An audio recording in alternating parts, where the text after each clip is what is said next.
For my next 1950s project, I chose this dress pattern from 1959. I've had this pattern for a little while now and have been waiting to find the perfect vintage fabric for it. I came across this vintage polka dot cotton in a fabric shop in Brighton. I knew it was vintage as it still had a label on that said "Made in Czechoslovakia." It's most probably from the 80s, but blue and white polka dots are a pretty classic 50s motif, so I went with it. I almost always trace my patterns, as I normally make several fit adjustments at this stage, but as this was a Mrs. pattern, my 163cm self matched the size guide almost exactly, so I skipped that step and just cut the pattern as is. I am making view 2 with the short sleeves, but I'm leaving off the skirt bands and detachable collar, as this dress already has one hell of a statement collar. The skirt is made of 3 of these rectangular panels and has a placket opening at the centre front that matches to the button front on the bodice. The skirt has a deep self-faced hem, but the pattern instructions also called for some bias strips to hem the sleeves and neck edge, so I used my pattern master to help cut those. There was a lot of markings to transfer on this pattern, but as with my slip, I didn't want to use coloured chalk if I could help it, so I mostly used tailor's tacks to mark all the pleats and darts. The previous owner of this pattern had obviously done the same thing, as there were little perforations at the small circles. This meant that I could sew through these little gaps to make sure my markings were as accurate as possible without causing the pattern further damage. I could then carefully peel off the pattern paper before pulling apart the 2 layers of fabric and snipping the threads in between. I used these little clips to hold the pattern in place instead of pins, which also prevented more holes in the pattern paper. I carried on transferring all the markings for the pleats, dart and balance marks, as well as tacking in the centre front of the bodice.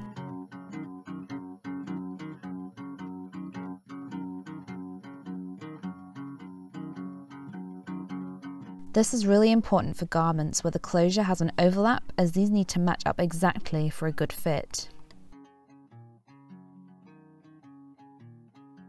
I then started work on the back pattern piece by stay stitching the neckline, following the directions indicated in the instructions. I stitched in the small neck darts, remembering not to reverse at the point, but instead to leave long threads. These are then tied off and trimmed down. Next, I moved on to the pleats at the waist. I matched the balance marks using a pin and then pinched the layers tight before putting in a second cross pin and removing the first holding pin. I then machined these pleats in place.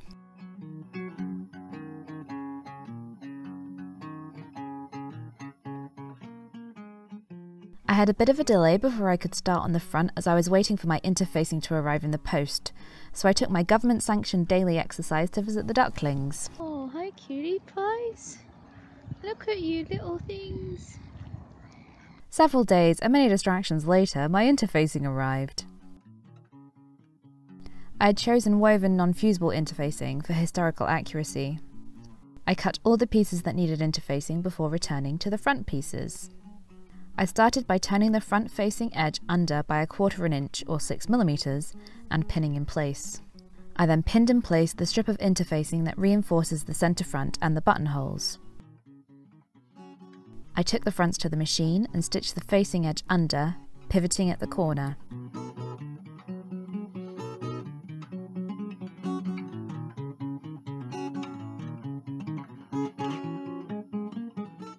I then turned up the stitch length and machine basted the interfacing in place, firstly at the hem and then along the centre front, which I had tacked in place by hand earlier. I then trimmed the interfacing down to the shape of the neck. Then I pinned in the side bust darts, matching the balance marks with holding pins and then cross-pinning the dart in place.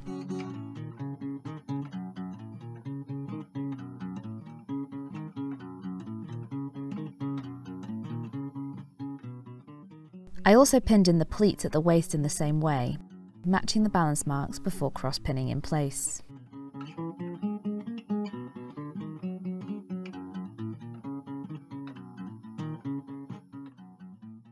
To mark the sewing line for the darts, I used a tracing wheel and a piece of cardboard to protect my table. This leaves a little pattern of indentations that will disappear when ironed. This is a great way to mark in a sewing line when you can't use chalk. I stitched the darts along my traced line, leaving the long tail threads at the point.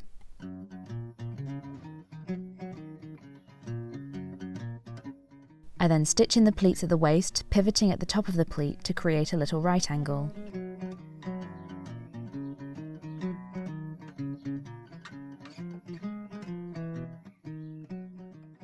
I tie off the threads of my darts and trim them down before removing as many of the tailor's tacks as I can from the darts and the pleats. I then take the fronts to the ironing board and give everything a thorough press. The hemmed facing edges, the waist pleats, and the darts. I press the darts over a tailor's ham to make sure I get a neat point.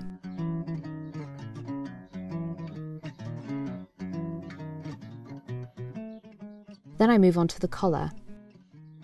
I pin the interfacing to the wrong side of one layer of the collar and then machine tack it in place around all 3 edges.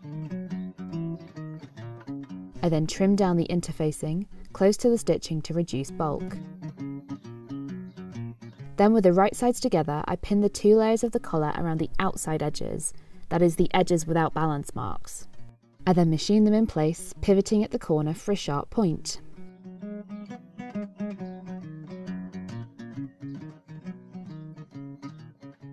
I then trim the seam allowances of the main fabric down and notch the curved edge so that the collar will lay flat once turned inside out.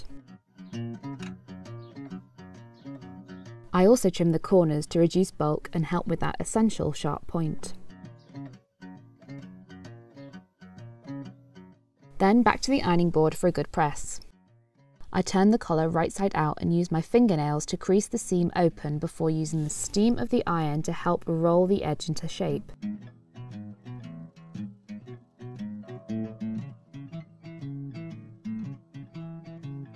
I then give it a firm press.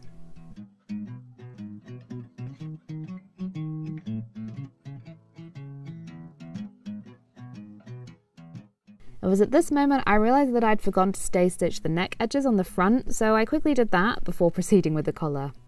I joined the shoulder and side seams, making sure to match the balance marks, and then press them open.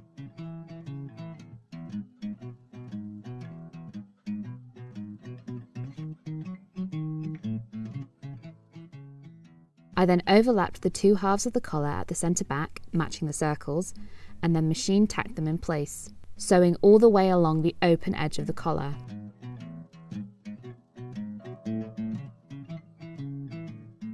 I then pinned the collar to the neckline, matching the markings, and tacked that in place, making sure to keep adjusting the angle of the bodice to prevent puckers. It's been a while since I've made anything with a collar like this, and I'm not gonna lie, it felt really weird. I don't know if this is just me or if this is a bit of a funky vintage pattern moment. Let me know what you think.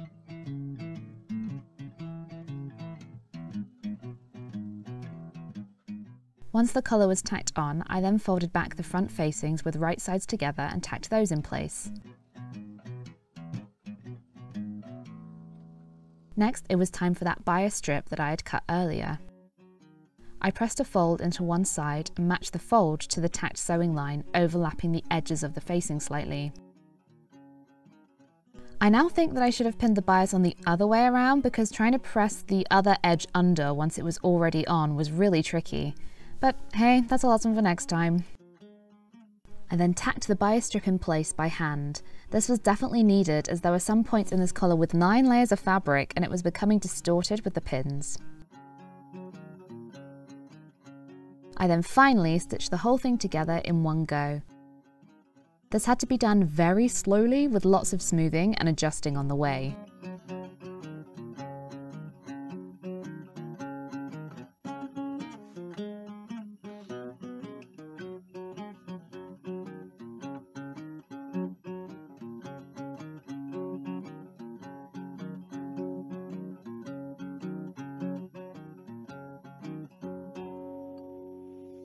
To neaten the short edge of the bias strip, I simply folded them under as I got to them. I can't decide whether this was a really efficient way to sew the collar or unnecessarily long-winded. It did work for me on the first go though, so maybe all that tacking was necessary. With the collar on, it was time to set in the sleeves. I make up the sleeves by running gathering threads around the top of the sleeve head and then joining the sleeve seam, making sure to match the balance marks. I then pin the sleeve in place in 2 halves, easing in the excess as I go. Now I've actually made an entirely separate video dedicated to sleeves where I go into much greater detail, so to avoid repeating myself, I'll give you a quick overview here and leave a link to that video for you to watch in your own time. I evenly distribute the ease around the top of the sleeve head while keeping the underarm flat. I work in sections, smoothing the excess into the middle before halving it evenly with a pin. I repeat this process with as many pins as necessary before tacking the sleeve in place by hand.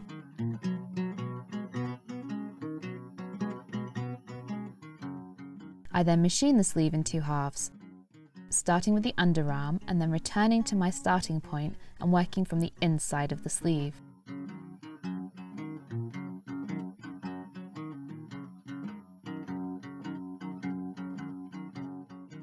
This way I can smooth the excess as I go with my fingers, preventing tucks and puckers.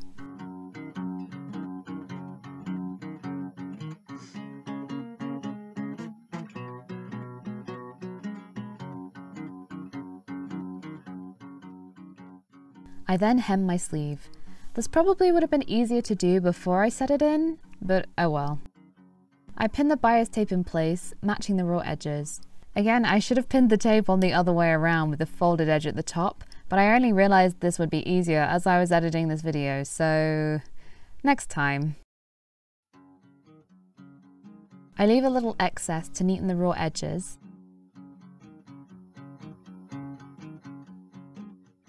And then machine the tape in place.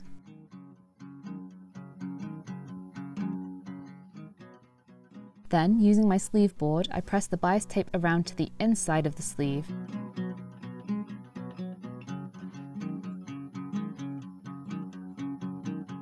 And folded the remaining raw edge under for an even hem. I then pinned the hem in place. To neaten the join, I rolled the raw edges under so that they just met at the sleeve seam before I pressed the top edge in place. I also folded under the edge on the bias neck facing, which I ended up having to do around a tailor's ham to get it to lie correctly. I pinned it in place before steaming and pressing it over the ham to retain the curved shape.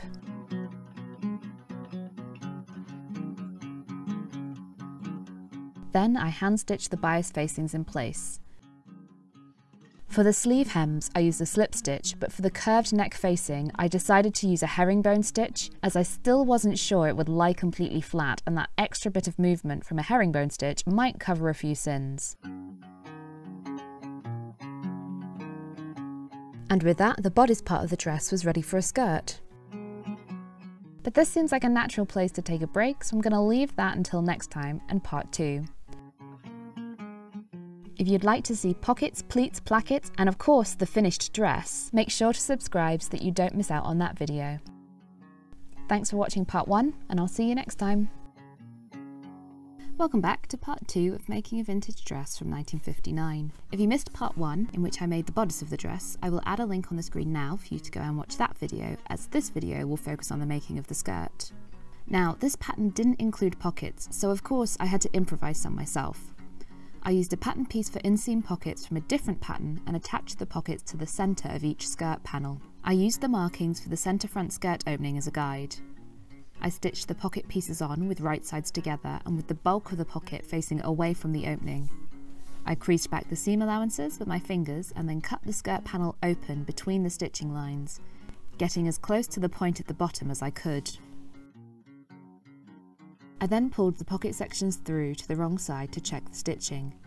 I hadn't quite cut far enough and the bottom of the pocket wasn't lying flat, so I went back and snipped a bit further, which seemed to do the trick.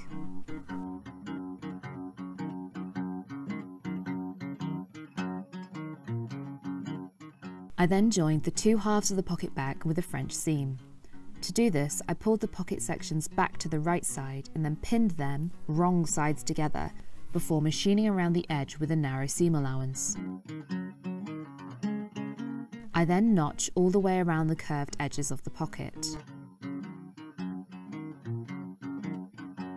I then turn the pocket wrong side out and push it back around the wrong side of the skirt, and crease the seam open with my fingers. I roll the seam allowances so that the seam line is right on the edge and pin in place.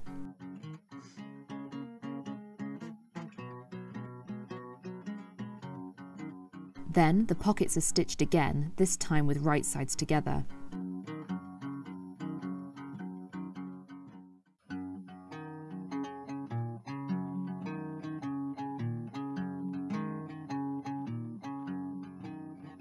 I took the skirt panels to the ironing board to give them a good press and realised I had left these raw edges that still needed neatening. I wasn't sure of the best way to do that, so I carried on with the rest of the skirt so that I could mull it over as I sewed.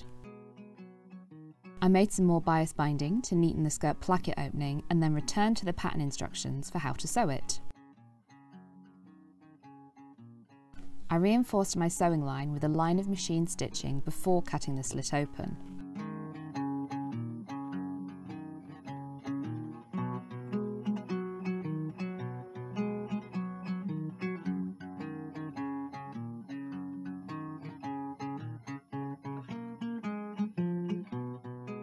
I then pinned on the bias binding, matching the folded edge to the line of stitching I just did.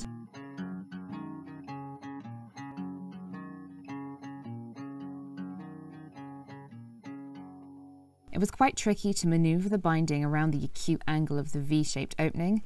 I ended up opening out the V to try and get it to work and added some extra ease in the binding at that point.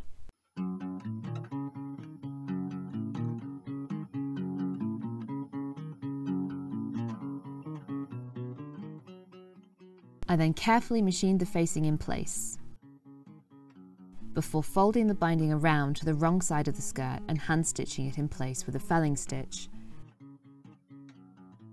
I had to put a few tucks in the binding at the point of the V to get it to lie flat, but I'm okay with that.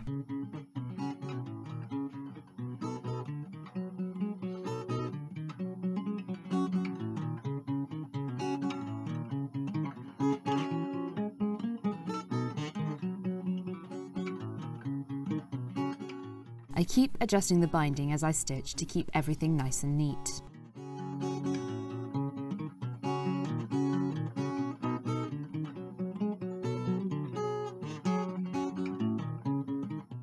I then joined the long skirt seams with a French seam. With hindsight, I wish I had done French seams on the bodice as well, as you shall see later. I stitched the skirt panels with wrong sides together, pressed the seams,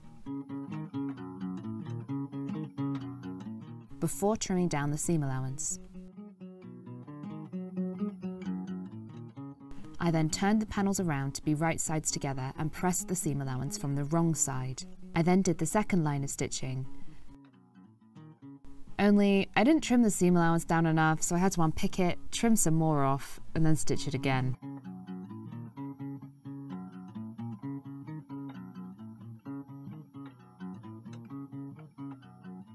With the panels joined together, I started on the hem. This meant I had to partly undo the French seam I had just sewn to reduce the bulk in the hem fold. I found a Stanley knife the best way to do this.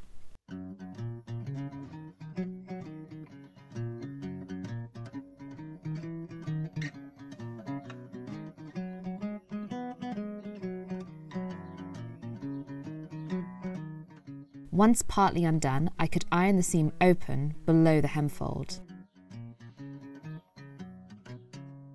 I then turned under the bottom edge of the skirt by 2 centimeters and pressed in place. I then realised that I needed to undo even more of the seam allowance, so I got my knife back out for more unpicking and pressed the rest of the seam open.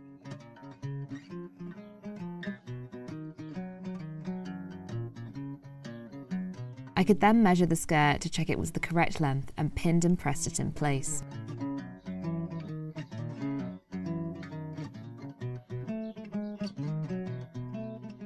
I then made a decision on how to neaten the raw edges of my pocket and turned them under, ready to be felled in place by hand.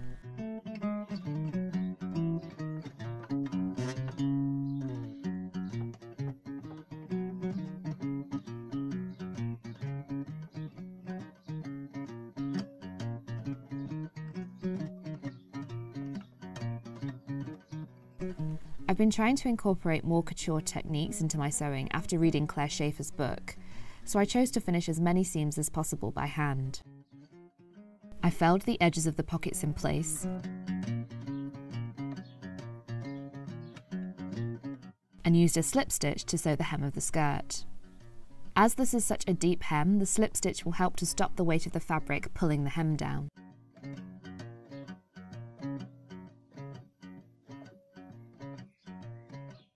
With the skirt hem in place, it was time to pin in all those pleats. I got the pattern piece back out so that I could follow the direction of the arrows and matched up all those balance marks I had tacked in earlier. This cotton pleated up really nicely. I had a little bit of a job getting the centre front placket to lie correctly with the pleats, as I had to get my dyslexic head around left and right and which way the buttons go and all that stuff.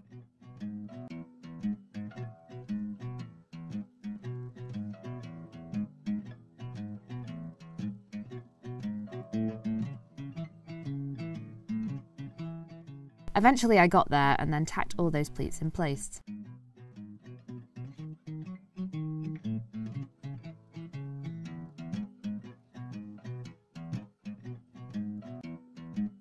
I then could join the skirt to the bodice of the dress. I did this by matching up the centre fronts and centre backs. Due to this being a 3-panel skirt, the side seams didn't match, so I had to eyeball it slightly.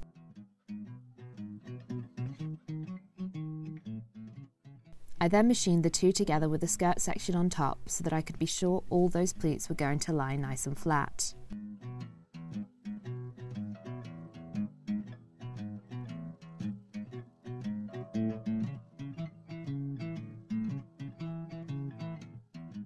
When I got to the pockets, I stopped sewing and restarted on the other side of the pocket to avoid sewing the pocket down in one direction.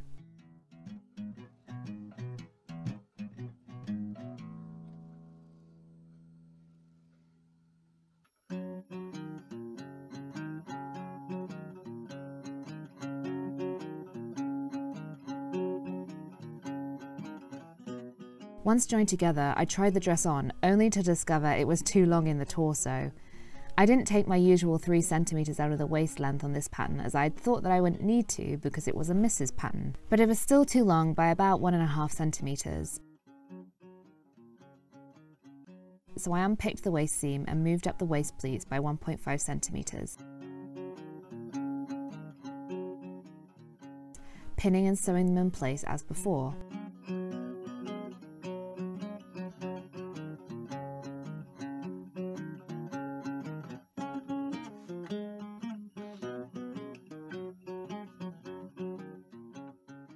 I then trimmed off 1.5 centimeters using the previous sewing line as a guide. Then I reattached the skirt and bodice, which gave a much better fit.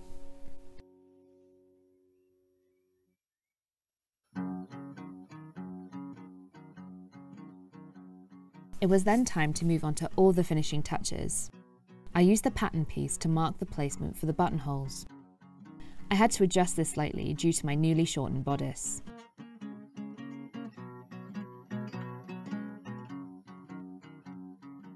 I then checked my machine's manual for the required buttonhole settings. I don't have an automatic buttonhole foot, so I had to do them manually.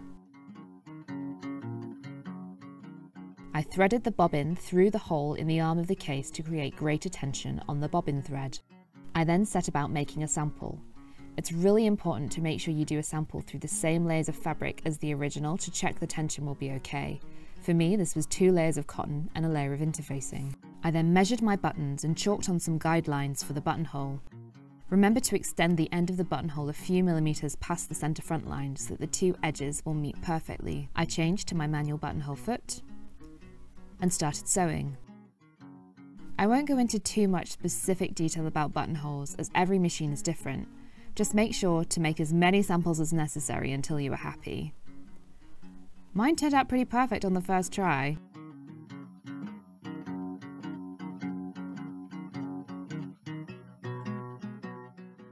So I marked up my fronts with chalk and started sewing.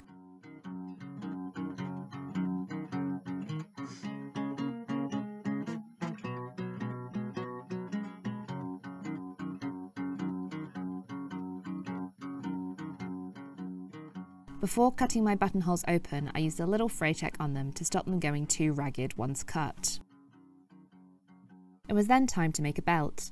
I have quite a collection of vintage haberdashery, so I raided my drawers for a 1950s style belt buckle.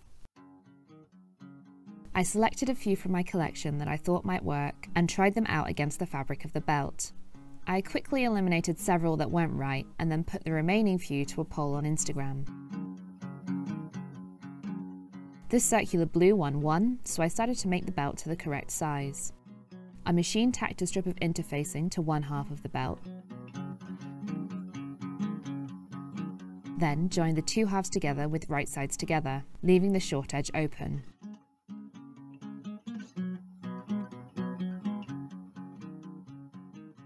I then trimmed down the excess seam allowance and graded the point before turning the tube of fabric right side out.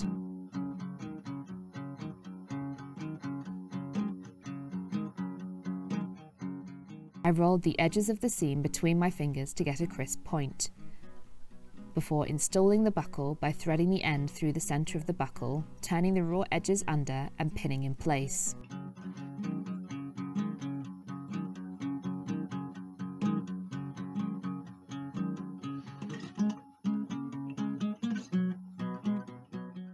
I then retired to the garden to enjoy the last of the evening sunlight and began on all the hand finishing I had to do. Firstly, I slip stitched the edge of the belt in place. Then, once the fray check had dried, I cut open the buttonholes. Next, I decided to remove all the hand basting and tailor's tacks. This always takes much longer than expected. I left the marks for the centre fronts in so that I could properly set the buttons. I do this one at a time by matching the centre fronts and the waistline, inserting a pin through the buttonhole and then using this pin as a marker for where the button needs to go. I use a doubled thread to sew on the button through all the layers of fabric.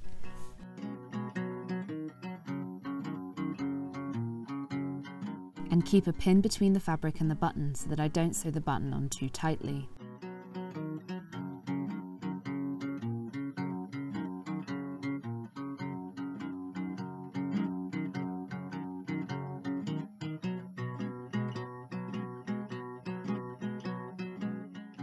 I then remove the pin and create a little thread shank by wrapping the thread around and around the stitching. I then secure the wraps in place by pulling the thread through the middle before finishing off my thread on the wrong side. You know how I said I wish I had done French seams on the bodice? Yeah, that's because I ended up having to hand overcast all the raw edges on the bodice seams. I am glad that I took the time to do another couture technique on this dress, but I can't help but feel that French seams just look neater. Next came a skirt hook and bar at the waistband.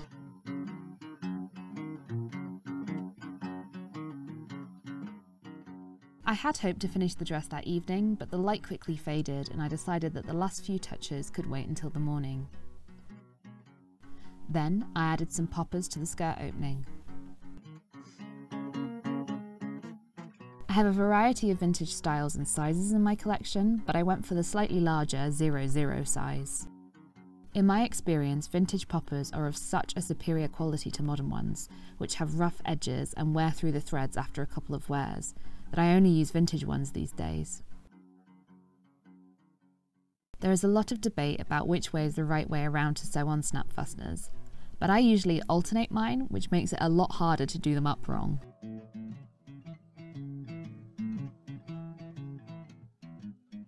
I also rotate one half slightly so that the stitching holes are offset like this. This helps to redistribute the strain on the fabric more evenly and prevent holes. The final piece of hand finishing was to create a little thread loop to act as a belt carrier. This is essentially a crochet chain, but if you aren't familiar with crochet, you make a loop out of thread and then pull the tail of the thread through that loop to create another loop, and so on until your chain is the desired length.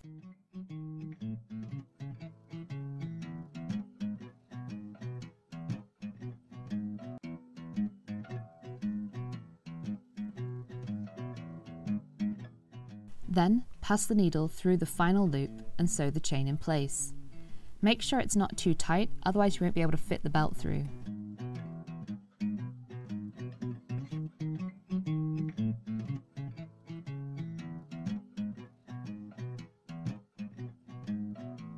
and then the dress was complete.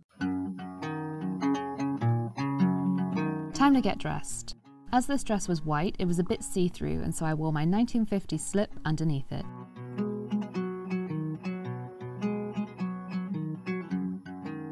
The fabric, the buttons, the buckle, and the poppers are all vintage, something I'm really pleased I was able to achieve. The only new elements are the thread, the interfacing, and the skirt hook.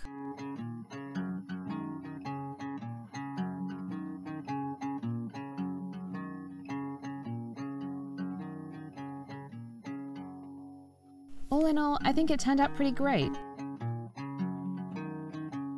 I think that it has a really authentic 1950s feel thanks to the vintage fabric, and I'm really pleased that I took the time to go for a really high level of finish. There are some things that aren't so great, like the fact I put the pockets in the wrong place, so they've ended up too far around to the back. The belt also doesn't want to stay cinched, so I think it needs a hook added. But it definitely passes the swoosh test, so really, what more do you need? Thanks for watching, see you next time.